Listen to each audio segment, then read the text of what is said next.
Hello everyone. I hope कि आपको याद होगा कि कल हमने क्या पढ़ा था। कल हमने देखा था रेडियस रेशियो और उस पे उसका एक डेरिवेशन भी देखा था। उस पे कुछ इंपॉर्टेंट पॉइंट्स देखे थे, जैसे cations are always smaller in size, so radius ratio is always less than 1। And secondly, atoms that are represented in different structures are actually anions, because anions are larger in size and cations are smaller in size। और उस पर मैंने आपको last time कुछ ये जो questions थे वो देखने को कहा था। सॉल्यूशंस नहीं देखने को मैंने कहा था, बट मुझे भरोसा है कि आप में से कुछ लोगों ने ज़रूर देखा होगा, तो ऐसा ना करें प्लीज़, क्योंकि वैसे भी आपको सॉल्यूशन पता नहीं शायद ठीक से समझ आया हो चाहे ना आया हो, लेकिन मैं तो वैसे भी आपको समझाने ही वाला था, इसमें आप ही का नुकसान था। ठीक है, तो चलिए इन सॉल्यूशंस को एक बार देख लेते हैं। उसके पहले एक बार रिमाइंड कर लीजिए कि रेडियस रेशियो क्या होता था। रेडियस रेशियो होता था radius of cation upon radius of anion. So in the question it is given that in a FCC structure edge length of unit cell is 200 picometer if cations are present at tetrahedral voids find the radius of cation। ठीक है, अब देखिए हमारे पास क्या क्या दिया हुआ है, पहले वो लिख लेते हैं। सबसे पहले हमारे पास क्या दिया हुआ है, एज लेंथ दिया हुआ है। दूसरा ये FCC स्ट्रक्चर है तो इसका Z वैल्यू कितना होगा, 4। Z वैल्यू का वैसे ज़रूरत नहीं है, मैं जस्ट ऐसे ही क्या क्या दिया हुआ है वो एक बार देख लेता हूँ। हो सकता है बहुत बार होता है कि क्वेश्चन में ना भटकाने के लिए हमें अननेसेसरी डेटा दिया हुआ रहता है। ठीक है, तो देखिए यहाँ पे Z=4 हमने लिख दिया, जबकि इसका कोई यूज़ नहीं आएगा। ठीक ना, एज लेंथ हमारे पास ये दिया हुआ है 200 पिकोमीटर।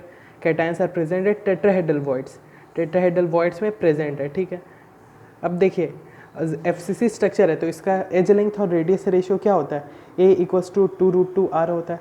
R वहाँ पे क्या होता है, मैंने हमेशा कहा है, बार बार कहा है कि रेडियस रेशियो में जो होता है वो एनायन होता है, इसलिए यहाँ पे R माइनस होगा। ठीक है, तो A=2√2R। अब इसे हम क्या कर लेंगे, R माइनस निकाल लेंगे।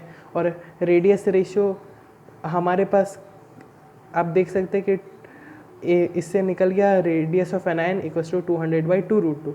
अब देखिए हाँ, इसमें क्या लिखा हुआ है कि ये टेट्राहेड्रल वॉइड है, और टेट्राहेड्रल वॉइड के लिए हमने क्या पढ़ा था, टेट्राहेड्रल वॉइड के लिए हमारे पास दिया हुआ था ये जो होगा 0.225 से 0.414 के बीच में होगा, लेकिन हमेशा हम इक्वल टू वाले को ही लेके चलते हैं, मैंने कल ही बताया था।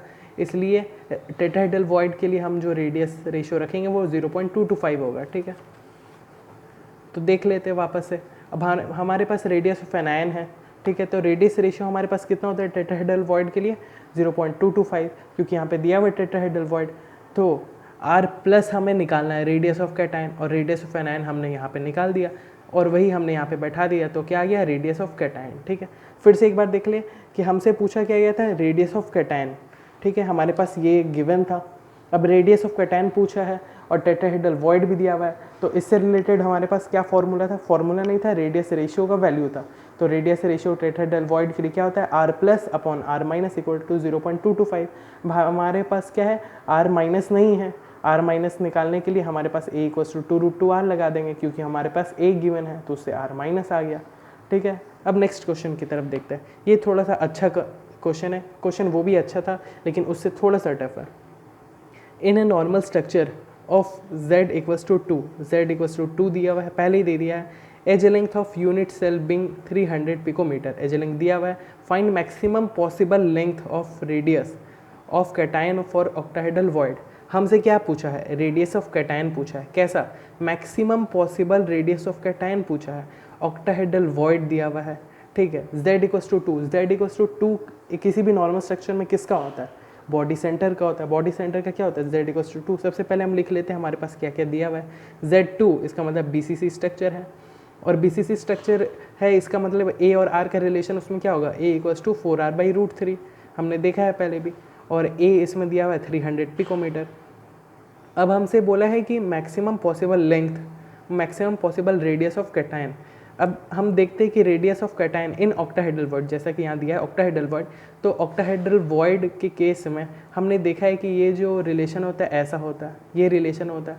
अब देखिए होता क्या है, रेडियस रेशियो क्या होता है, r/R, यानी radius of cation upon radius of anion. हमसे क्या बोला गया है, रेडियस ऑफ कैटायन हमें क्या निकालना है, न्यूमरेटर निकालना है और मैक्सिमम न्यूमरेटर निकालना है। ठीक है, तो मतलब आप देखिए R/R मैक्सिमम कब होगा, जब ऊपर वाला मैक्सिमम होगा। ठीक है, देखिए यहाँ पे R/R ये मैक्सिमम कब होगा, जब न्यूमरेटर मैक्सिमम होगा। और न्यूमरेटर मैक्सिमम किस केस में होगा, 0.732 के केस में या 0.414 के केस में। ऑफ कोर्स 0.732 अगर ये नंबर ज़्यादा है, ऊपर वाला न्यूमरेटर ज़्यादा है, तो इसका भी न्यूमरेटर ज़्यादा होगा। तो इस केस में स्मॉल आर जो है ज़्यादा होगा। इसका मतलब अगर हम वैल्यू 0.732 रखते हैं अप्रॉक्सीमेट, तो रेडियस ऑफ कैटायन जो है ज़्यादा होगा। लेकिन अगर 0.414 रखते हैं तो रेडियस ऑफ कैटायन क्या है, छोटा है। तो मैक्सिमम पॉसिबल कितना है, 0.732, ठीक है। तो अब हम क्या करेंगे, R अपॉन R कितने के बराबर रख देंगे, 0.732। जैसा कि हम जानते हैं इसके बराबर होता नहीं है, लेकिन अप्रॉक्सीमेट हम मान के चल सकते हैं, हम लोग अप्रॉक्सीमेट मान के चल सकते हैं। तो देखिए ये हो गया 0.732 और small r equals to capital R into 0.732। Capital R क्या है, radius of anion. Again radius of anion कितना होता है, √3a/4 होगा। देखिए a इक्वल्स टू 4r/√3 है ना, तो इसे r कितना आ जाएगा, √3a/4 आ जाएगा ना। तो वही r का वैल्यू हमने डायरेक्ट पुट कर दिया। r के वैल्यू क्या होगा, √3a/4 इंटू 0.732। a का वैल्यू 300 पिकोमीटर है, रख दीजिएगा। एक चीज़ नोटिस करने की ज़रूरत है, यहाँ पे हमने डेटा जो सारे पिकोमीटर्स में रखे हैं, इसलिए जो यहाँ पे फाइनली वैल्यू आएगा वो पिकोमीटर में ही आएगा। आई होप कि आपको समझ आ गया होगा। इस सेकंड क्वेश्चन को एक बार हम फिर से देख लेते हैं। इसमें हमारे पास Z गिवन है, A गिवन है और BCC स्ट्रक्चर दिया हुआ है और हमें निकालना है maximum possible radius of cation. Radius of cation upon radius of anion maximum कब होगा, जब हम 0.732 लेंगे। जब हम मैक्सिमम वैल्यू लेंगे, मैक्सिमम वैल्यू क्या है, 0.732, इसलिए हमने 0.732 को लिया है। और 0.732 रखते ही हमारे पास न्यूमरेटर निकालना है, डिनोमिनेटर हमने √3a/4 यहाँ से निकाल के बैठा दिया है और वैल्यूज रख देंगे, आंसर आ जाएगा। ठीक है, ये तो था कल का सॉल्यूशन। अब आज जो हमारा टॉपिक है, आज हम एक नया टॉपिक, नया पार्ट स्टार्ट करने जा रहे हैं सॉलिड स्टेट का, जो कि है इम्प्योरिटीज़ या फिर डिफेक्ट्स हम जिसे बोलते हैं। सबसे पहले आइए देख लेते हैं उसका एक ओवरव्यू। देखिए ये है एक ओवरव्यू। डिफेक्ट्स में हमें क्या क्या पढ़ना है। डिफेक्ट्स के 3 टाइप होते हैं, स्टोइचियोमेट्रिक डिफेक्ट, नॉन स्टोइचियोमेट्रिक और इम्प्योरिटी डिफेक्ट। स्टोइचियोमेट्रिक डिफेक्ट एक ऐसा डिफेक्ट है जिसमें डिफेक्ट होने के बाद भी जो लैटिस की स्टोइचियोमेट्री है वो चेंज नहीं होती है। और इसके 2 टाइप है, आयोनिक और नॉन आयोनिक। आयोनिक के केस में 2 तरह के डिफेक्ट्स आते हैं और नॉन आयोनिक के केस में 2 तरह के डिफेक्ट आते हैं। हालांकि ये जो कॉरस्पॉन्डिंग डिफेक्ट्स है वो सेम ही है, लेकिन आयोनिक के लिए नाम अलग है और नॉन आयोनिक के लिए नाम अलग है। इम्प्योरिटी डिफेक्ट जस्ट एक सिंपल, इसका फर्दर क्लासिफिकेशन नहीं है। नॉन स्टोइचियोमेट्रिक डिफेक्ट में 2 तरह के आते हैं, मेटल एक्सेस और मेटल डेफिशिएंसी डिफेक्ट। आइए उनको एक एक करके पढ़ते हैं। आज के लेक्चर में हम स्टोइचियोमेट्रिक डिफेक्ट के आयोनिक और नॉन आयोनिक पार्ट को कवर करेंगे। सबसे पहले आपको क्या करना है, ये जो NCERT है, NCERT का पेज नंबर 22, इसको आपको लाइन बाय लाइन पढ़ लेना है। इसमें कुछ इंपॉर्टेंट पॉइंट्स है जो मैंने पेंसिल से हाईलाइट किए यहाँ पे, जैसे कि जो स्टोइचियोमेट्रिक डिफेक्ट होता है उसे इंट्रिंसिक या फिर थर्मोडायनामिक डिफेक्ट भी कहते हैं। इसी तरह मैंने पेंसिल से अंडरलाइन किया है और आप एक बार खुद से रीडिंग भी कर लें। मैं आपको इसमें क्या लिखा हुआ है टोटल पूरी चीज़ को समझाता हूँ, ठीक है। देखिए स्टोइचियोमेट्रिक डिफेक्ट में 2 तरह के स्टोइचियोमेट्रिक डिफेक्ट पहले होता क्या है, वो एक ऐसा डिफेक्ट है जिसमें मेटल के कुछ कैटायंस और एनायंस का लफड़ा होता है, ठीक है, लफड़ा होता है, लेकिन वो कुछ इस तरह होता है कि जो उसका स्टोइचियोमेट्री है वो चेंज नहीं होता है। स्टोइचियोमेट्री चेंज नहीं होता है, इसका मतलब ये है कि जैसे अगर 5 एटम्स और 5 कैटायंस और 6 एनायंस थे पहले, ठीक है ना, लैटिस में 5 एटम्स, 5 कैटायन और 6 एनायन थे। तो अगर जो डिफेक्ट वगैरह हो गया, लफड़ा वगैरह हो गया, तो सब कुछ होने के बाद भी फाइनली जो हमारे पास लैटिस आएगा उसमें फिर भी 5 कैटायंस और 6 एनायंस ही होंगे, वो चेंज नहीं होता है, ठीक है। तो उसके 2 टाइप्स होते हैं, ठीक है, वैकेंसी डिफेक्ट और इंट्रिंसिक इंटरस्टिशियल डिफेक्ट, ठीक है। वैकेंसी डिफेक्ट सबसे पहले आता है, सॉरी मैं कहीं चला गया था। वैकेंसी डिफेक्ट क्या होता है, सबसे पहले देख ले। वैकेंसी डिफेक्ट एक ऐसा डिफेक्ट है जिसमें क्या होता है, जो एटम्स होते हैं, कैटायंस होते हैं या एनायंस होते हैं, वो जो है अपने प्लेस से उठ के कहीं चले जाते हैं, अपने प्लेस से उठ के चले जाते हैं। जैसे कि यहाँ पे देखिए ये एक पूरा लैटिस है, ये जो ग्रीन डॉट्स है ये सब क्या है, एटम्स है, कैटायंस है, एनायंस है, ठीक है। अब इसमें क्या हुआ, वैकेंसी डिफेक्ट के कारण क्या हुआ, उसके कुछ जो पार्टिकुलर कैटायंस और एनायंस है वो अपने लैटिस को छोड़ के चले गए। हाँ चले गए, कहीं पर भी चले गए, हमें उससे मतलब नहीं, हो सकता एक्साइटेड होकर कहीं बाहर चले गए या फिर कोई और उठा के चुपके से चोरी करके भाग गया, हमें उससे कोई रिलेशन नहीं है। हाँ बात यह है कि इस डिफेक्ट में क्या होता है कि जो लैटिस होते हैं उसमें से जहाँ जहाँ पोजीशंस पे कुछ कैटायंस और एनायंस सिमेट्रिकली फाउंड होने चाहिए थे वो नहीं होते, वो गायब हो चुके होते हैं। और हाँ, ऐसा नहीं है कि एक कैटायन गायब हुआ और लेकिन एनायन एक भी गायब नहीं हुआ। जितने कैटायंस गायब होंगे उतनी एनायंस गायब होंगे। कुछ इस तरह गायब होते ये कि जो फाइनली चार्ज जो रहता है ना लैटिस का, वो न्यूट्रल रहे।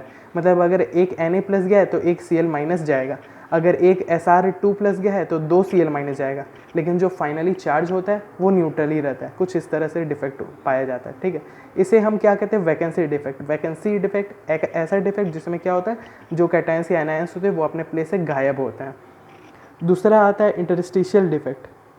इंटरस्टिशियल डिफेक्ट में क्या होता है ना, जैसे ये जो बीच बीच में स्पेसेस आपको दिख रहे हैं ना, खाली ये स्पेस ये स्पेस ये स्पेस खाली है, तो क्या होता है, कैटायंस जैसे कि हमने पहले भी देखा कि बहुत छोटे साइज़ के होते हैं, बहुत छोटे, ठीक है। तो क्या होता है ना, कभी कभी वो स्लिप करके ना इधर उधर कहीं कोने छोटे छोटे जो जगह बाकी रहते हैं ना, उनमें स्लिप करके जाके फंस जाते हैं, ठीक। तो उसके कारण क्या होता है, कुछ इंटरस्टिशियल पॉइंट्स जो है, मतलब छोटे छोटे जो वैकेंट पॉइंट्स है, वहाँ पे जाके कैटायंस जो है फंस जाते हैं। वहाँ पे हो सकता है कैटायंस फिसल के चले गए, हो सकता है कि कुछ एडेड एक्स्ट्रा कैटायंस आगे वहाँ पे फंस गए हो, ठीक है।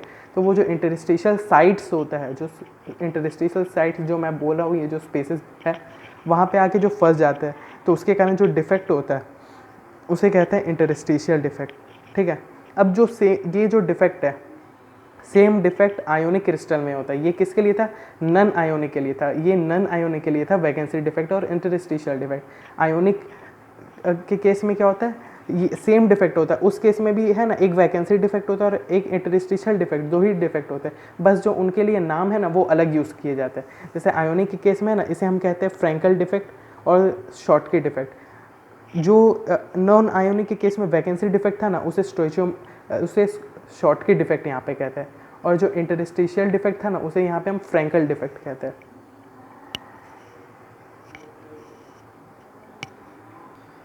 जैसा कि आप यहाँ पे देख सकते हैं, इंटरस्टिशियल डिफेक्ट को हम न्यू लोकेशन में फाउंड करते हैं, इंटरस्टिशियल साइट्स में फाउंड करते हैं। इसे हम डिसलोकेशन डिफेक्ट भी बोलते हैं। जैसा कि उसमें था सेम टू सेम वैसा ही है, खाली इसमें नाम चेंज हो गया। इसमें एक इंपॉर्टेंट एग्जांपल आता है, एग्जांपल्स आप याद कर लीजिएगा। उसमें एक AgBr एक इंपॉर्टेंट एग्जांपल आता है।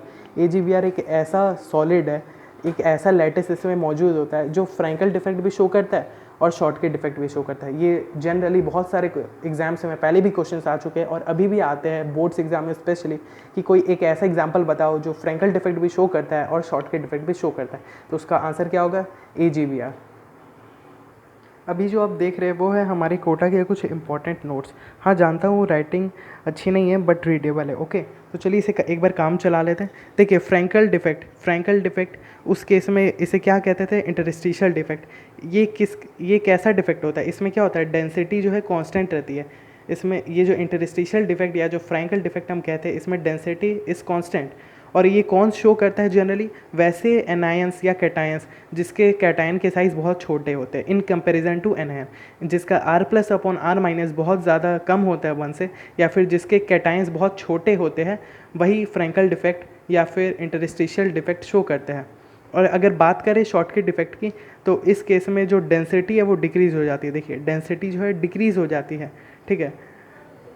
और ये ऐसे सॉलिड्स, ऐसे एग्जांपल्स ये डिफेक्ट देते हैं जिनका साइज़ जो है कंपेरेबल होता है, जिनके कैटायंस और एनायंस के साइज़ जो है कंपेरेबल होते हैं, यानी जिनका रेडियस रेशियो नियरली अबाउट 1 होता है, या फिर जिसका रेडियस रेशियो जो है बड़ा होता है, छोटा नहीं होता है, बड़ा होता है। फ्रैंकल डिफेक्ट कौन शो करता है, जिसके कैटायंस छोटे होते हैं। इस केस में क्या होता है, डेंसिटी कांस्टेंट रहती है। या फिर इंटरस्टिशियल डिफेक्ट बोले तो वो भी फ्रैंकल डिफेक्ट ही होता है, उसके भी कंडीशंस यही होंगे। जो शॉर्टकी डिफेक्ट्स होते हैं उस केस में क्या होता है, डेंसिटी डिक्रीज़ हो जाती है। और ये कौन शो करते हैं, जिनके साइज़ कैटायन और एनायन के लगभग कंपेरेबल होते हैं। जो शॉर्टकी डिफेक्ट होता है वही वहाँ पे वैकेंसी डिफेक्ट होता है, दोनों सेम है। इसके एग्जांपल्स आप NCERT से याद कर ले, उसका एक इम्पॉर्टेंट एग्जांपल AgBr है। आई होप कि आपको आज का लेक्चर समझ आया होगा। अगर आपको कोई भी डाउट है तो आप कमेंट सेक्शन में कमेंट कर सकते हैं। अगर आपको कुछ अच्छे डाउट्स है या फिर कुछ आपको पर्सनली डाउट सॉल्व करने हैं तो आप हमारे टेलीग्राम ग्रुप, जिसका लिंक डिस्क्रिप्शन में दिया हुआ है, उसे जाकर ज़रूर ज्वाइन करें। वहाँ पे हम कोटा के notes, materials, booklets, DPPs, solutions के साथ बहुत कुछ साथ में प्रोवाइड करते हैं। और जो बच्चे अभी 12th पास किए हैं या फिर करने वाले हैं, जो इस साल JEE देने वाले या अगले साल देने वाले, उनके लिए हम स्पेशल क्वेश्चन के सीरीज़ ला रहे हैं, special questions specially made for mains and advance, okay. So stay tuned with us and thanks for being patient.